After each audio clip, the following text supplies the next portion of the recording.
पत्ते पर या स्वर्ण पात्र में इन आयुधों को, इस पारदेश्वरी लक्ष्मी को और उस यंत्र को सूर्योदय से पहले इस मंत्र की एक माला फेरें। सूर्योदय से पहले इसलिए कह रहा हूं कि उस समय वातावरण फिर भी शांत होता है, फिर बाद में गाड़ियों की चिल्लाहट, भौं भां, फिर आप उस मंत्र जाप को एकाग्रता के साथ नहीं कर पाएंगे। इसलिए उस निस्तब्ध रात्रि में नित्य इस मंत्र जाप को करें। ऐसा कुछ बंधन नहीं है, सूर्य के बाद में मंत्र जाप कर ही नहीं सकते, ऐसा बंधन नहीं है, मगर जहां एकांत हो, शांत हो, सरलता हो, वहां इस मंत्र जाप को करें। आपने लंका को कभी पढ़ा नहीं। जब राम अंदर पहुंचते हैं, जब लक्ष्मण पूछते हैं लंका में प्रवेश करने पर, लक्ष्मण पूछ रहे हैं कि ये नगरी में विचित्र देख रहा हूं। इसलिए विचित्र देख रहा हूं कि यह एक वास्तुकला का अलग सा नमूना है।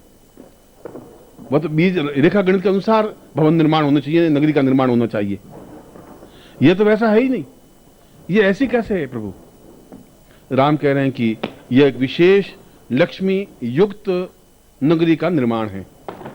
विशेष लक्ष्मी नगरी का निर्माण का मतलब है यह शंख के आकार की लक्ष्मी नगरी है। जैसा शंख होता है, दक्षिणावर्ती शंख, ठीक उसी प्रकार से नगरी का निर्माण है। शुरू में संकीर्ण, बाद में फैला हुआ, आगे चंचुकार। इसलिए इस नगरी में धन की न्यूनता रह ही नहीं सकती। लक्ष्मण, जितनी पूरी पृथ्वी पर धन है उतना केवल इस लंका में धन होना चाहिए। ये वाल्मीकि रामायण को उदाहरण कह रहा हूं, राम के मुंह से निकले हुए शब्द। तो उसने, लक्ष्मण ने कहा कि फिर हमारे अयोध्या में धन रह ही नहीं सकता, तो अयोध्या तो इस प्रकार की है नहीं। उसने कहा कि जो अयोध्या का निर्माण हुआ वह इससे पहले हुआ। यह मंत्र और इसकी विधि विश्वामित्र के साथ प्रारंभ हुई, इसलिए उस प्रकार की नगरी का निर्माण रावण कर सका।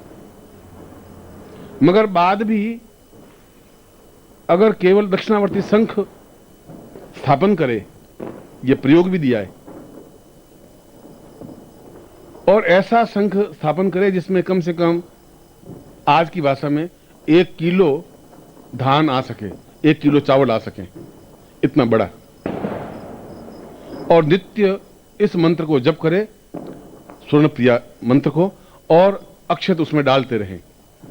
अक्षत का मतलब है टूटा हुआ चावल नहीं, अक्षत, पूरा चावल चुना हुआ डिब्बी में रखे, एक मंत्र पढ़े एक चावल डाल दे, एक मंत्र पढ़े एक चावल डाल दे, और जब तक वो शंख पूरा नहीं हो जाए, भर नहीं जाए चावलों से, तब तक उस साधना विधि को करता रहे। हो सकता है 10 दिन में, 15 दिन में, महीने में, 2 महीने में, जब चावलों से पूरा ढक जाए तब एक अनुष्ठान संपन्न होता है। और एक अनुष्ठान संपन्न व्यक्ति कर लेता है, उसके जीवन में दोनों हाथों से खर्च करने के बावजूद भी धन की न्यूनता नहीं रह सकती। ये राम जैसा तांत्रिक व्यक्ति कह रहा है। मैं राम को तांत्रिक व्यक्ति भी कह रहा हूं, क्योंकि लक्ष्मण को जब भेजते हैं राम, जब वो बेहोश घायल हो जाता है, गिर जाता है, तो राम लक्ष्मण को कहते हैं तुम जाओ और रावण से सीख के आओ कोई विद्या। लक्ष्मण तुनक के कहते हैं मैं उस दुश्मन के पास जाऊं और सीखूं, ऐसा कैसे संभव है? उनका तुम समझते नहीं हो, रावण के साथ करोड़ों विद्याएं समाप्त हो जाएंगी, करोड़ों विद्याएं पृथ्वी पर रहेंगी नहीं, इसलिए तुम्हें जाना चाहिए। मैं नहीं जा सकता, इसलिए नहीं जा सकता कि मेरी मां ने मुझे वनवास दिया है, तुझे वनवास नहीं दिया है। मुझे कह के निकाह के वन में रहोगे, वनवास है, तुम तो मेरे साथ आए थे, तो तुम जा सकते हो नगरी में, मैं नहीं जा सकता, मुझे वन में ही रहना है।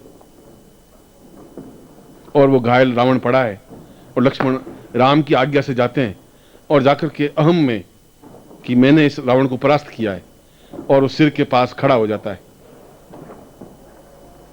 और उसने, रावण कहता है कि मैं राम की आज्ञा से तुम्हारे पास आया हूं, उनको सीखना चाहता हूं। तो रावण कुछ बोलता नहीं। वो दूसरी बार कहता है तब भी बोलता नहीं। वो तीसरी बार कहता है तब भी रावण बोलता नहीं, आंखें खोल के देखता रहता है।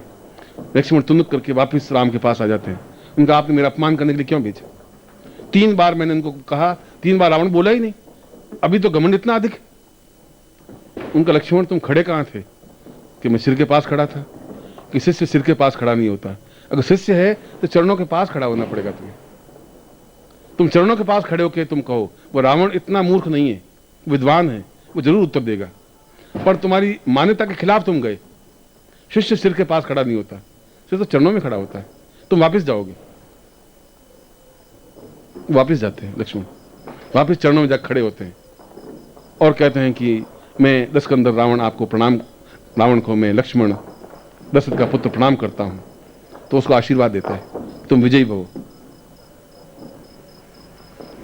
उसने कहा कि मैं एक दो चीजें आपसे पूछना चाहता हूं कि आपकी नगरी का निर्माण कैसे हुआ।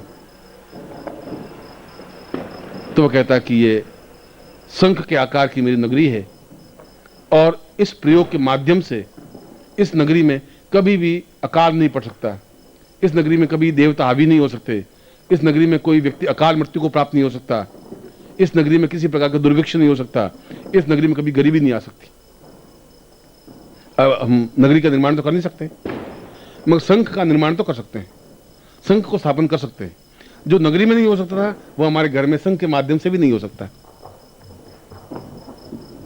और दूसरा लक्ष्मण पूछता है कि मैं आपसे कुछ राजनीति सीखना चाहता हूं। तो रावण पड़ा पड़ा भी उचकता है और उचक करके उसके हाथ से धनुष छीन लेता है और धनुष छीन करके उसके ऊपर बाण संधान कर लेता है कि मैं अब 1 सेकंड में तुम्हें खत्म कर सकता हूं लक्ष्मण। इसलिए शत्रु के 10 कदम पीछे हट के खड़ा होना पड़ेगा, शत्रु के पास नहीं खड़ा होना चाहिए। राजनीति का पहला गुण यह है। तुम मेरे पास बहुत नजदीक खड़े हो गए, ये गलती थी तुम्हारी। मुझसे 10 कदम पीछे हटके ही तुम्हें प्रणाम करना चाहिए था, क्योंकि तुम्हारे नजर में मैं शत्रु हूं। और तुमने दोनों प्रश्न किए, दोनों प्रश्नों का मैं जवाब दे रहा हूं कि राजनीति विश्वास के काबिल नहीं होती और धनवान बनने के लिए उस दक्षिणावर्ती शंख की साधना करनी ही चाहिए। पूरे विधि विधान रावण संहिता में इसका पूरा वर्णन है। खैर ये तो फिर आगे की कभी चिंतन है। मैं अब आपको मंत्र लिखवा देता हूं और फिर आप मंत्र शुद्धता के साथ यहाँ लिखा होगा, आप देख लेना। पर मंत्र बिल्कुल शुद्ध लिखा होना चाहिए आपके पास, स्वर्ण उच्चारण होना चाहिए। मैं आपको उच्चारण करवा देता हूं, मगर इस मंत्र के साथ जैसा विश्वामित्र संहिता में लिखा है कि गुरु अपने शिष्य को मंत्र दे यदि गुरु प्रसन्न हो जाए तो, मगर यह संकल्प ले ले कि वो बिना गुरु की आज्ञा के किसी दूसरे को मंत्र नहीं दे।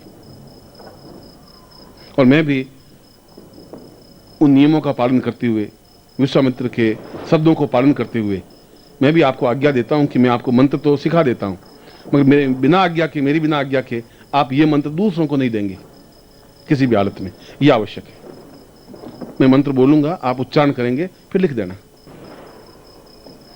बोलिए ओम श्रीम श्रीम रीम रीम एम एम स्वर्ण लक्ष्म्यै सिद्धिर्भव स्थापय जाग्रय मम गृहे पूर्ण लक्ष्म्यै नमः। इसमें मम जहां आया वो मम गृहे, वहां आप अपने नाम का उच्चारण करें कि आपका नाम है मान लो जगन्नाथ, तो जगन्नाथ ग्रहे, या किशन लाल है तो किशन लाल ग्रहे। मम की जगह उस शब्द का अपना नाम उच्चारण करेंगे।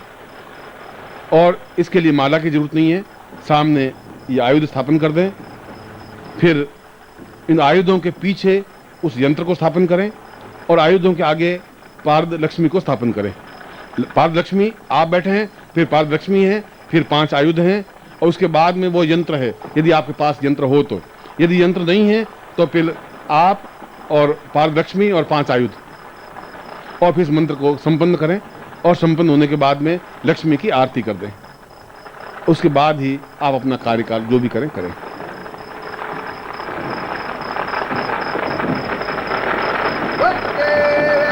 ठीक है।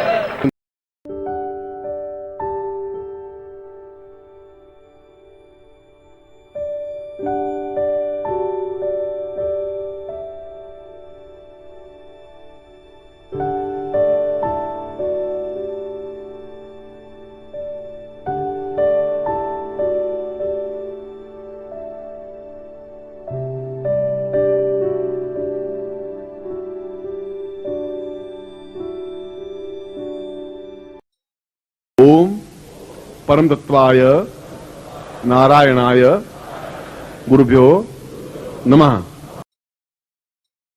ओम ह्रीम मम प्राण देह रोम प्रतिरोम चैतन्य जाग्रय ह्रीं ओम नमः। ओम भूर्भुवः स्वः तत्सवितुर्वरेण्यं भर्गो देवस्य धीमहि धियो यो नः प्रचोदयात्।